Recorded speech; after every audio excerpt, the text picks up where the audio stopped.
보시고 밀도 먼저 할 겁니다. 밀도 68페이지.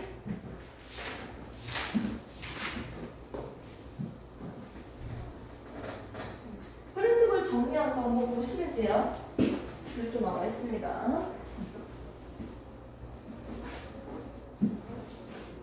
자, 68페이지 물질의 특성 첫 번째부터 배우도록 할게요. 첫 번째, 밀도. 밀도 있게 시간을 써라. 틀린 책상 하잖아요. 선생님 요즘에 생활 패턴 플랜을 어떻게 짰냐면 학생처럼 짰어. 수학 공부하는 시간, 영어 공부하는 시간, 역사 공부하는 시간, 물리 공부하는 시간, 이렇게 시간을 짰어요. 밀도 있게. 자, 공주 좀 이상형을 한번 얘기를 해볼까요? 먼저 외형적인 이상형을만 얘기해볼게요. 외형적인 거. 키는 똑같아. 얼굴이 겁나 못생겼는데 몸무게가 65kg예요. 얼굴이 겁나 잘생겼는데 몸무게가 120kg예요. 곤란해요? 되게 매력적이에요. 사람들이 매력적이잖아. 자, 배가 있는데 똑같은 배야. 공주가 오늘은 이 오빠랑 데이트하고요. 내일은 이 오빠랑 데이트 해볼 거예요. 딱 봐도 무슨 배가 더 무거워 보여요? 120. 그렇지, 120이지. A 배보다 B일 때 더 무거워 보이죠? 이게 바로 밀도입니다. 밀도는 누가 더 크다? B가 더 큰 거예요. 똑같은 부피를 가지고 와서 뭐를 비교한다? 질량을 비교하는 거예요. 그래서 질량이 클수록 무겁다라고 하지. 즉, 밀도가 크다는 거예요. 오. 그러면 이제는 질량을 똑같이 한번 만들어 볼까요? 자, 얘는 솜사탕. 이 정도 사이즈 1kg이다. 1kg 솜사탕이면 오지랖이 먹겠는데. 자, 그 다음에 정말 조그만한 쇠구슬이에요. 1kg. 자, 느낌적으로 밀도 누가 더 무겁게 보여? 느낌적으로 딱 봤을 때 큰 거. 그렇지. 쇠구슬보다는 약간 풍선이나 이런 것들이 더 맞지? 안에 공기 들어있는. 풍선이 더 훨씬 더 가벼워 보이지? 네. 이게 바로 밀도예요. 질량이 똑같은데 부피가 어떻게 돼? 그렇지. 부피가 클수록 밀도가 작아 보이지? 그럼 부피가 작을수록 어떻게 돼? 그렇지. 내가 한 게 아니고 공주가 한 거야. 그럼 얘는 커질 때 커지니까 무슨 관계? 비례. 얘는 작아질 때 커지거나 커질 때 작아질 때 서로 반대니까 반비례라고 하는 거야.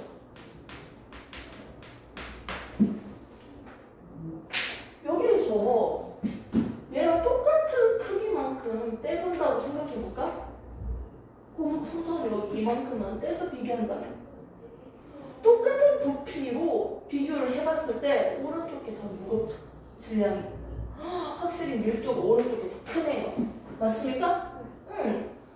즉 단위 부피당 차지하고 있는 질량입니다. 이거 봐도 얘기할 수 있어요. 내가 궁금한 건 뭔데? 밀도예요. 밀도는 부피에 대해서 반비례하니까 반비례하는 건 분모에 적습니다. 비례하는 건 분자에 적어요. 이렇게 해서 공식들이 대부분 다 이렇게 만들잖아. 즉 질량을 부피로 나눈 값을 우리가 밀도라고 할 수 있겠네요. 단위 부피당 차지하고 있는 질량, 이게 바로 밀도입니다. 밀도는 부피분의 질량입니다. 끝. 느낌적으로 봐도 뭐가 더 밀도가 더 큰지, 누가 더 무거운 느낌인지 고를 수 있었잖아요. 맞아요. 이게 바로 밀도예요. 오케이?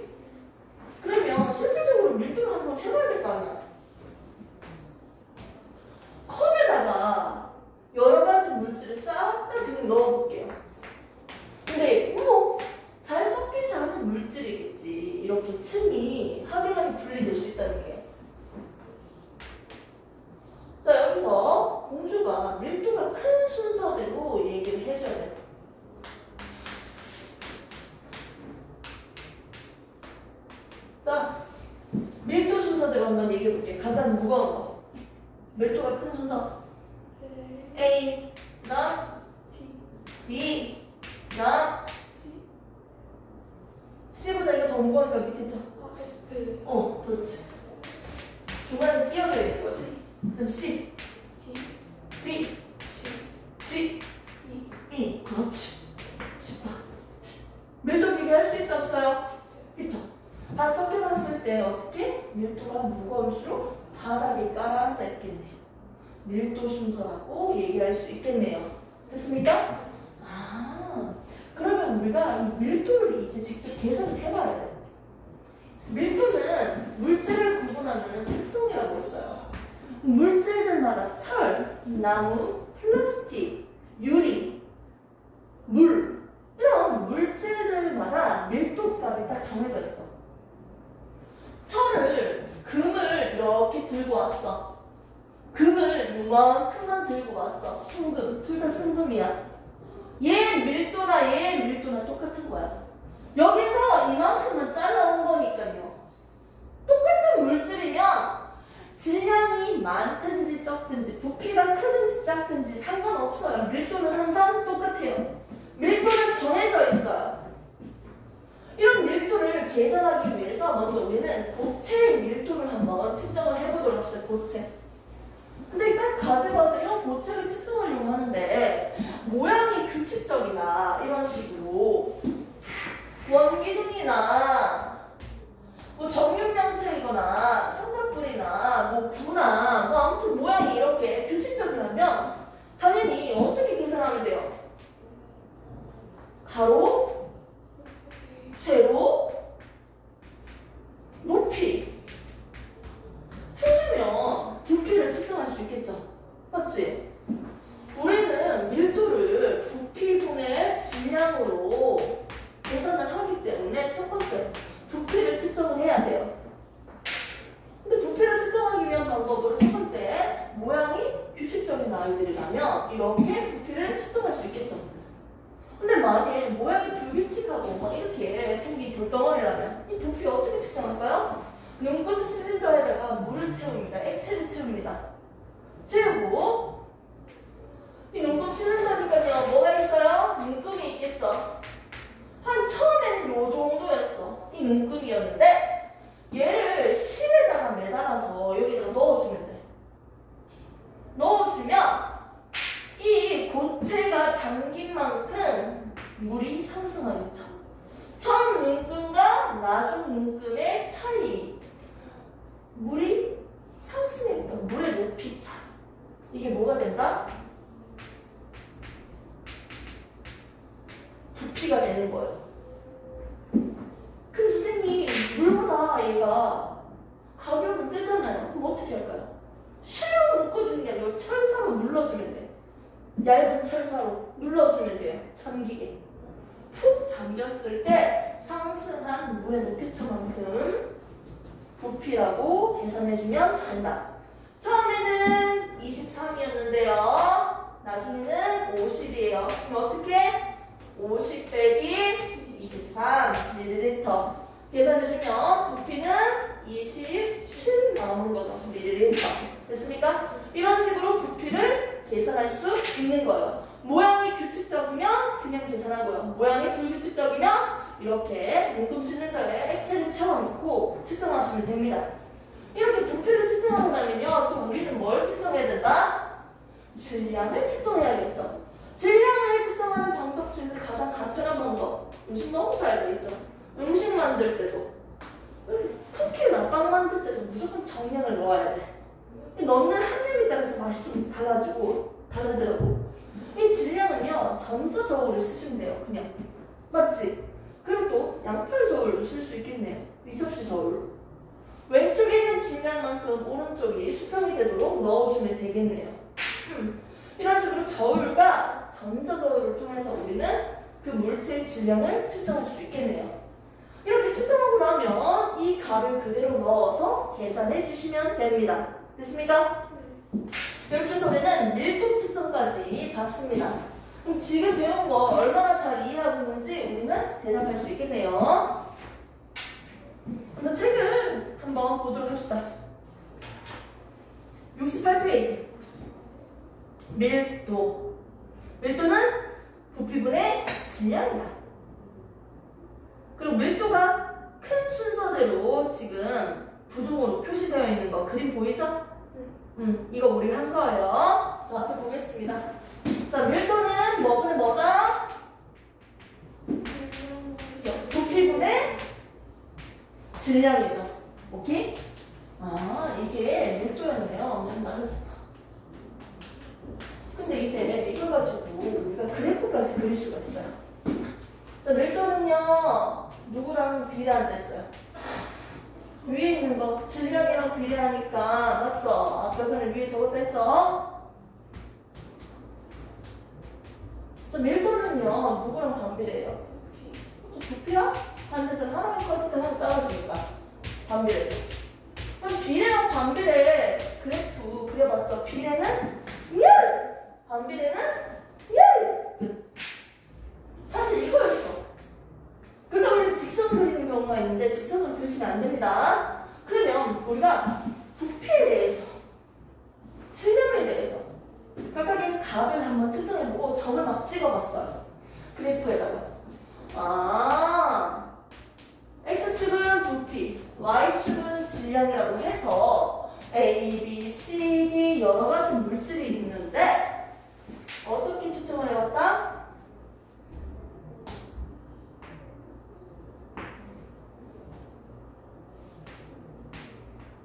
이런 식으로 부피랑 질량에 대한 각각 측정을 했는 값을 여기다가 표시를 했어요. A 물질, B 물질, C 물질, D 물질 했는데 그리고 내가 할 짓이면요 기울기를 그리면 돼요. 여기서부터 그려줘요. 여기서부터 그려줘요. 여기서부터 그려줘요. 자, 이때 질량과 부피 그래프에서 기울기가 나타내는 건 X의 증가량분의 Y의 증가량이야. 즉 뭐분의 뭐다? 부피분의 질량이에요. 이게 바로 밀도였잖아. 밀도. 기울기가 점점 커지고 있으니까 이쪽으로 갈수록 더 밀도가 큰 물질이네. 이렇게 얘기할 수 있겠지. 그리고 C, 기울기 똑같네. 밀도가 똑같네. 같은 물질인 거죠. 기울기가 똑같으면 같은 물질, 기울기가 다르면 서로 다른 물질들이다. 면 A, B, C는 각각 다른 물질이고요. C랑 D는 서로 같은 물질이라고 얘기할 수 있겠죠. 밀도는 이렇게 커지겠네요. A로 갈수록 기울기가 크니까요. 됐습니까? 이렇게 해서 그래프까지 우리가 얘기할 수 있습니다. 비례 그래프, 반비례 그래프, 그리고 밀도가 기울기인 그래프까지. 이때 질량과 부피의 위치가 달라집니다. 하지만 우리가 지금 기울기를 볼 거기 때문에 질량, 부피로 이렇게 줄 거예요. 오케이? 그럼 여기서 우리가 한 가지만 더 해볼까요? 우리가 물질 특성을 배우면서 밀도에 대해서 보고 밀도 어떻게 계산하는지 배웠어요. 부피 어떻게 측정하는지. 밀도를 계산을 해봤어요. 그런데 우리 실생활에서도 밀도를 얘기할 수 있는 경우들이 좀 있었어. 밀도는 우선 뭐라고 했어요? 공식이? 질량을 부피로 나눈 거죠. 맞죠? 그러니까 부피분의 질량이죠. 질량 되게 좋아하네. 질량 먼저 얘기하게. 자, 밀도는 부피분의 질량이라고 했는데 내가 아는 기체 상태, 액체인 물질, 고체인 상태, 어떤 물질이어도 각각의 물질의 상태가 세 가지로 나눌 수 있잖아. 기체일 때, 액체일 때, 고체일 때. 수증기만 생각해. 고체일 때, 얼음. 맞죠? 고체일 때, 액체일 때, 기체일 때. 각각에 대한 부피를 먼저 좀 비교를 해볼까요? 부피? 일반적으로 생각했을 때 기체의 부피가 가장 크잖아. 똑같은 질량을 들고 온다면. 맞죠? 부피를 보면 기체가 가장 크다고, 월등하게 크다고 우리가 얘기할 일반적으로. 맞지? 네. 그러니까 밀도는 어떻게 될까요?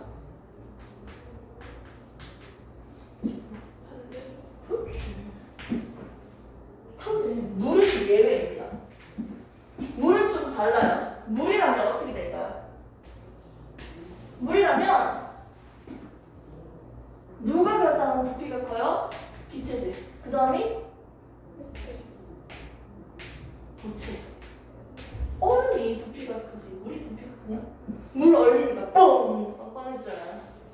거기 육각형 구조를 형성하면서 부피가 더 팽창하는 거죠. 고체일 때. 오케이? 물일 때는 좀 달라진다는 거. 일반적인 물질이랑 물일 때랑 비교를 하시면 됩니다. 자, 그러니까 밀도는 뭐가 된다? 반대겠지. 그렇지. 이렇게 되겠지. 됐습니까? 일반적인 건 기체, 액체, 고체 순서대로 이렇게 부피를 보시고 밀도를 보시면 됩니다. 하지만 물일 때는 어떻게 된다? 액체랑 고체 사이 순서 바뀌어야지. 이렇게 해서 정리를 해주시면 됩니다. 됐습니까? 이렇게 해서 우리가 밀도에 대해서 봤습니다. 이런 밀도들은 일상생활에서 어디서 볼 수 있는지 한번 볼게요. 그 프로포즈 할 때나 약간 영화에서 드라마에서 보면 헬륨 풍선을 되게 많이 불어서 놔둬. 헬륨은 공기보다 가볍기 때문에 헬륨 가스를 채우면 풍선이 가벼워서 위로 뜬다고. 예전에 선생님 생각으로는 정말 열심히 불었네. 그리고 테이프로 열심히 붙여놨네. 이렇게 상상을 했어요. 근데 헬륨 가스가 가벼우니까 위로 뜨는 거죠. 그런 뿐만 아니라 잠수부가 해녀들이 잠수할 때 살짝이 좀 잠수하기 힘들거든. 그냥 납을 이렇게 허리에 차고 잠수한대요. 그 잠수함 같은 경우도 물탱크가 있어가지고 주변에 물을 바닷물을 채우잖아? 그럼 무거워서 가라앉는 거고요. 물을 비우잖아? 가벼워져서 뜨는 거예요. 이렇게 해서 밀도를 변화시켜서 쓸 수 있어요. 그리고 우리 집에 쓰고 있는 가스, 저는 가스, LNG, LPG 두 개를 해볼게요. 만일 LNG는 공기보다 가벼워. 오케이? 밀도가 작다, 가볍다, 단순하게 생각합시다. 밀도가 공기보다 무겁다 라고 한번 해볼게요. 공기보다 가벼운 녀석, 무거운 녀석이 있는데 이거 쓰다가 큰일 났어. 가스가 새고 있어. 가스는 되게 위험하잖아. 가스 새는지 안 새는지 확인하고 싶으면 이거 경보기 어디 설치해야 돼? LNG가 새면 위로 올라갈 거니까 경보기 어디 설치한다? 위에 설치해야 돼. 천장에. 근데 LPG는 무겁잖아, 보니까. 얘가 가스 새면 어떻게 해? 이 경보기 아래에다가 설치해야지. 아래로 갈 거니까. 이게 밀도 때문에 이렇게 경보기가 있는 장소가 달라지는 거예요. 이런 식으로 해서 우리는 일상생활에서 여러 가지 밀도를 볼 수 있습니다. 됐습니까? 네, 좋습니다. 이렇게 해서 밀도는 전체적으로 이렇게 마무리하도록 하겠습니다.